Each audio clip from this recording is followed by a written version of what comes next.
Okay, you're good to go. All right. Well, good to see everybody again. After reviewing the game tape, there were some real positive things that came out of it. I thought offensively we were very sharp all game long. A lion's share of the game we played defense well, created a lot of turnovers, but we had some lapses there. Certainly are not characteristic of how we played on defense. I think we can play better there, and fairly solid in the kicking game. So first game to second game, there were some positive things, but certainly room for improvement. And now our challenge is to utilize the bye week to get better fundamentally, develop some depth, and keep our football team moving forward. So at this time, questions? Coach, after 2 weeks, what's the biggest thing that your team needs to work on? I would say, became apparent in this last game. We had a difficult time with the quarterback run game, and I think we need to credit Ferris State. That guy was a big, strong guy, and moved the ball well. That's probably, as what I see, the biggest thing we need to work on. Coach, it's a rarity to have 2 bye weeks during the season since you have one in November. How do you adjust to that? Because it's unusual to have that this season. Right. Well, the last bye week will certainly be handled differently than this one. It's just kind of how the schedule fell, and you need to utilize the week wisely. Ideally, we'd like to be playing this week. I think that would help, but we weren't able to come up with a game. But that's okay. We'll utilize this week, in a positive fashion. We're certainly not going to take, you hear the term off week. That's not how we're going to utilize it. I think we've got a young emerging defense. When I say young, I'm talking about some depth. Nick DeLuca and Pierre Tucker, and these guys need a lot of repetition. And hopefully we can. We would have liked to have played them more in the game. We were right at the tipping point to be able to insert a lot of guys. They did get a lot of significant playing time, but we wish we could have gotten more playing time for those backup players. Would you rather have the bye week earlier in the season or later in the season? You know what? We'll take it exactly like we have right now. It's the best way it could be. Coach, is there a different strategy with that? I mean, are players as banged up early? Are you letting your foot off the pedal as opposed to maybe that November bye week you might? Well, I would say, you're going to be more dinged up later in the year than you are now. However, we had a pretty intense first game, and so our preparation going in the first game led a lot to that. We have some guys that are nicked up and slowed a little bit, but typically you get to the end of the year and guys are just barely getting through, and so that's like a great time. This will be handled a little bit differently from the one probably at the tail end of the year. Looked like Travis Beck dinged his shoulder, maybe neck again. Any concern there? Yeah, it's a concern. He's had some problems with stability there, and he's working through it, but it's becoming a little bit more nagging than what we initially thought, and appreciate Travis. He's a tough guy. He keeps on going back out there, but we're a little bit concerned as far as his longevity, and we'll keep on working with him. Coach, there's a bunch of Missouri Valley teams that are playing 12 games. Is there an advantage to, I guess, you guys having 2 bye weeks as opposed to those teams only having 1? You can toss a coin. Last couple of years we played, 15 games. That's a lot of football, and there's a residual effect. There's only so many train wrecks in a guy, and so it was our decision to go ahead and schedule 11 and utilize that last week. If we're fortunate enough to get in the playoffs, I know last year that was a huge advantage for us, but there's probably a strong argument made both ways. This is a decision that we made. What do you make of these FCS wins, 11 now, most ever?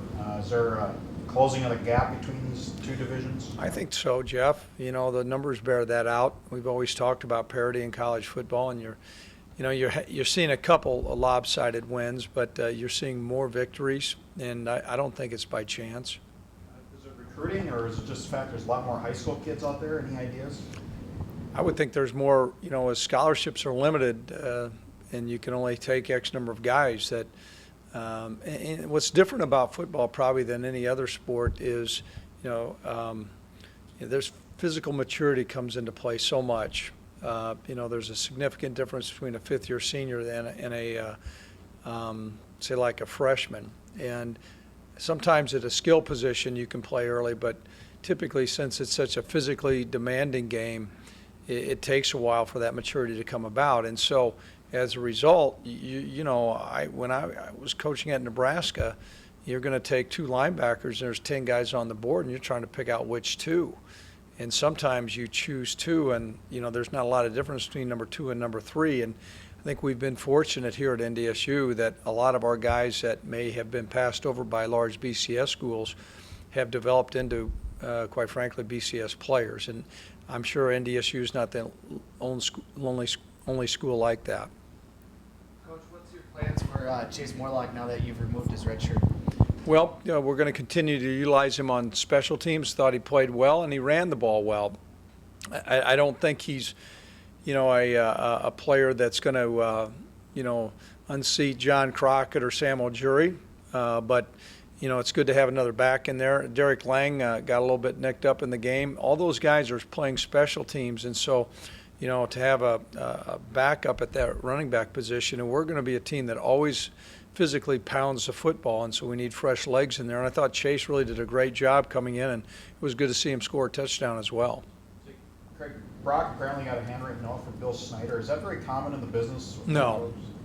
I thought it was really a really classy move by Coach Snyder. I've, great deal of respect. Everybody in college football does, and I think he recognized the skill set that Brock brings to the table and what he did. And so I thought it was a real classy move. I know something that Brock cherished.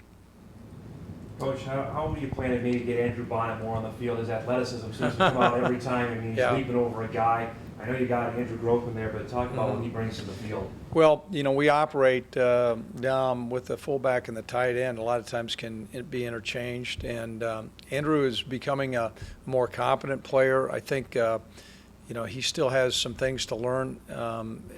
It's not going to be a deal where we'll replace Andrew with Andrew Grothman. Will be replaced with Bonnet. But to be able to utilize those 2 guys on the field at the same time, something we're certainly going to explore. I thought it was the move he had made, though, he had done that before. Everybody was going on. We had seen it. Was kind of neat to see, though. He's a 245-pound guy hurdling somebody in the open field.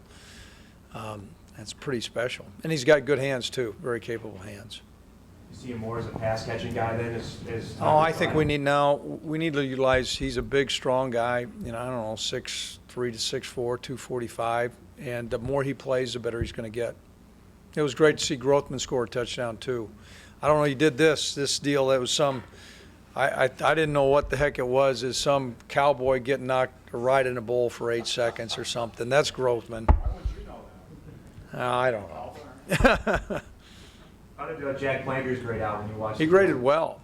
It was good to see Jack get in there. We feel like we've got 2 very capable tackles in Hagan, Billy, but Jack is a 3rd tackle, and so for him to get all those meaningful reps, he played well, and it was good to see him play a lot. That's something, especially on a bye week, where I know you'll spend some time recruiting that Carson Wentz played, Andrew Grothman scores a touchdown, Jack plays. The amount of local guys Chase Morlock goes in, that's something that, I guess, region-wide they can see that helps? Well, it certainly does, and the exposure that those guys got. And I know it's been a while since we've had a Moorhead Spud come over and play, and it was great to see Chase play. But, Dom, that's really what we've done the last 10, 11 years is the very first place we look in recruiting is our own backyard. And there are good players that are here. We like to think that anybody that's out there that's got talent to win in the Missouri Valley that we're going to recruit here. Injury-wise, anything in the wake of the game? Jeff, I just don't think, we talked about Travis Beck. Cole Jurick's got a little bit of a strain in a lower leg, but there's nothing that Bobby came to me with that's going to keep somebody out in a couple weeks, And hopefully we'll have Joe will be back, and hopefully we'll get Jordan Champion back. We were thin in the secondary when Brian Shepard got ejected.